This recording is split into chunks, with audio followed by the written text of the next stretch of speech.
The true story of Bob Marley, the lion of reggae in the dusty village of 9 Mile, nestled deep in the hills of St. Ann Parish, Jamaica.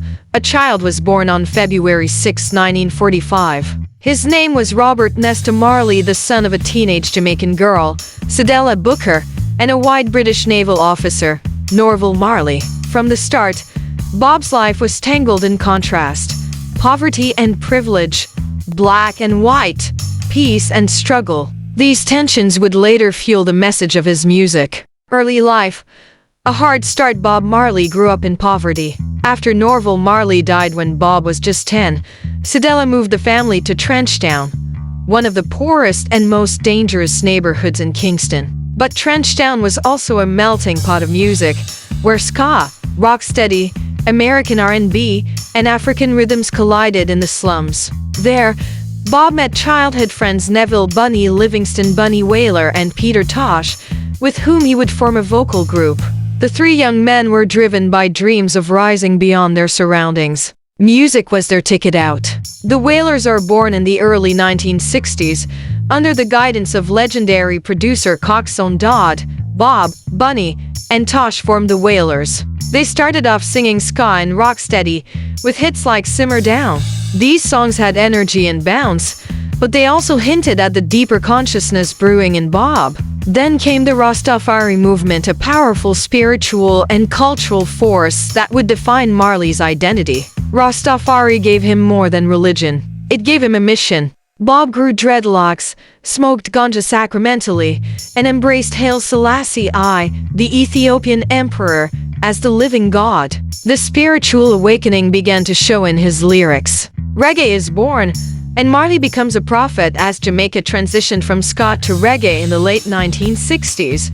Bob's music changed too. Reggae was slower, heavier, and more spiritual. The Wailers found a new sound and purpose. In 1972, after years of struggle, they caught the attention of Chris Blackwell, owner of Island Records. Blackwell gave them a chance to record an album with international polish. That album was Catch a Fire 1973. It was the spark that lit the fire of global reggae. Soon after, they released Burn In 1973, which included powerful anthems like Get Up, Stand Up, and I Shot the Sheriff, the latter famously covered by Eric Clapton, helping bring Bob to white audiences in America.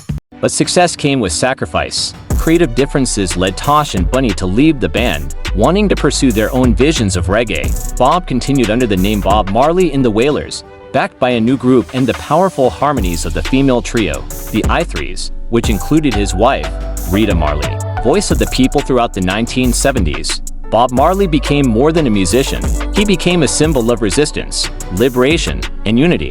Albums like Rastaman Vibration and Exodus echoed with spiritual power and political fire. Songs like No Woman, No Cry, Jaliv, and Exodus made him the voice of the oppressed. In politically divided Jamaica, Bob tried to remain neutral, calling for peace amid violence. In 1976, just before a planned peace concert in Kingston, gunmen stormed Bob's home and shot him, his wife, and his manager. Miraculously, they all survived. Just 2 days later, despite his wounds, Bob took the stage at Smile Jamaica and performed. When asked why, he said, "The people who are trying to make this world worse aren't taking a day off. How can I?" Worldwide fame and the Exodus years after the assassination attempt, Marley relocated to London, where he recorded one of his most acclaimed albums, Exodus 1977. It was an international breakthrough, featuring One Love, Jamming, Three Little Birds, and the title track Exodus. Marley's music was now global, and so was his mission. He sang about Africa, about the diaspora, about returning to roots. He held up a mirror to colonialism, capitalism, and racism, and yet, he also sang of love, redemption, and hope. In 1978, Marley returned to Jamaica and famously brought the two political rivals Michael Manley and Edward Seaga together on stage at the One Love Peace concert, holding their hands in a gesture of unity. It was a historic moment. Final years and legacy. In 1977, Bob discovered a malignant melanoma under his toenail. He kept touring, kept singing.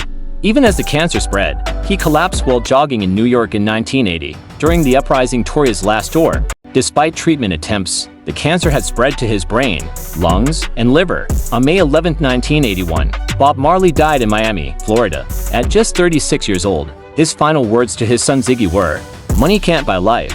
He was given a state funeral in Jamaica, buried with his guitar, and mourned by millions. The legacy of Bob Marley. Bob Marley didn't just make music, he made a movement. He brought reggae from the ghettos of Kingston to every corner of the world. He spoke to the poor, the oppressed, and the seekers of truth. His music, full of passion, protest, and prophecy, remains relevant decades later. His face is a global icon. His songs, Redemption Song, Buffalo Soldier, War, Could You Be Loved, continue to inspire. His children, like Ziggy, Stephen, Damien, and others, have carried on his musical and social legacy. Today, Bob Marley is not just remembered as the king of reggae, he is remembered as a prophet, a freedom fighter, and a messenger of love and revolution.